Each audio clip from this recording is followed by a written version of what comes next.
जब हजरत जकरिया अलैहिस्सलाम बूढ़े हो चुके थे और हड्डियां कमजोर हो गई थीं, लेकिन उनके दिल में अब भी औलाद की शदीद ख्वाहिश थी। मगर उनकी बीवी बांझ थी, यानी पूरी जिंदगी औलाद नहीं हो सकती थी। और फिर अल्लाह ने किस तरह मोजज़े से उन्हें हजरत याहिया अलैहिस्सलाम जैसी नेक और पाकीज़ा औलाद नसीब की। ये उस वक्त की बात है जब हजरत जकरिया अलैहिस्सलाम बैतुल मुकद्दस की मस्जिद के निगहबान और इमाम थे।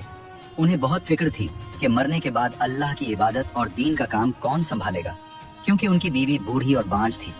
एक दिन वो मेहराब में तन्हाई में खड़े दुआ मांग रहे थे। वहाँ हजरत मरियम अलैहिस्सलाम के पास मौसम के खिलाफ ताज़ा फल देखे, गर्मी में सेब, सर्दी में अंगूर। जकरिया अलैहिस्सलाम ने पूछा, मरियम ये फल कहाँ से लिए? उन फलों का तो अभी मौसम ही नहीं है। हजरत मरियम ने मुस्कुराकर कहा, अल्लाह की तरफ से है ये सब। अल्लाह जिसे चाहे बेहिसाब रिज्क देता है। ये देखकर जकरिया अलैहिस्सलाम के दिल में उम्मीद जाग उठी। उन्होंने फौरन अल्लाह के सामने हाथ उठाए और रो रो कर दुआ मांगी, ऐ मेरे रब, मेरी हड्डियां कमजोर हो गईं, सर सफेद हो गया, मैं तेरी बारगाह में कभी खाली हाथ नहीं लौटा। मेरी बीवी बांझ है, मुझे डर है कि मेरे बाद कोई नेक वारिस ना हो। ऐ अल्लाह, मुझे अपनी तरफ से पाकीज़ा और नेक बेटा अता फरमा। दुआ मांग ही रहे थे कि अचानक फरिश्ता आया और खुशखबरी सुनाई, ऐ जकरिया, अल्लाह तुझे बेटे की बशारत देता है, इसका नाम याहिया होगा।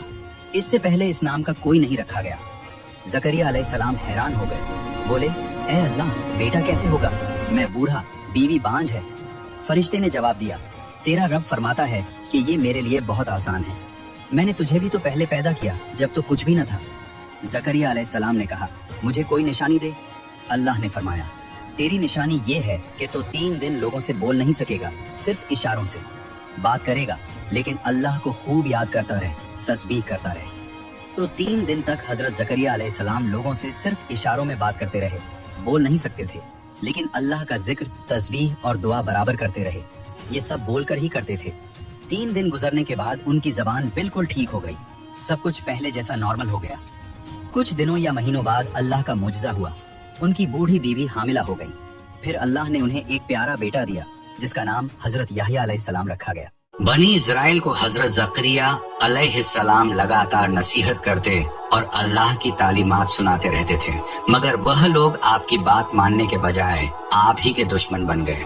एक दिन वह लोग गुस्से में आपको मारने के लिए पीछे दौड़े। आप तेजी से भागे और एक बड़े दरख्त के पास पहुंचे। अल्लाह के हुक्म से उस दरख्त का खोखला तना खुल गया और आपने उसमें पनाह ले ली।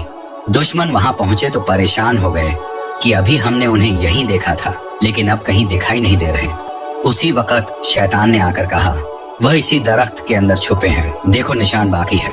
यह सुनकर बनी इजराइल के लोगों ने आरा मंगवाया और दरख्त को ऊपर से नीचे तक चीरना शुरू कर दिया।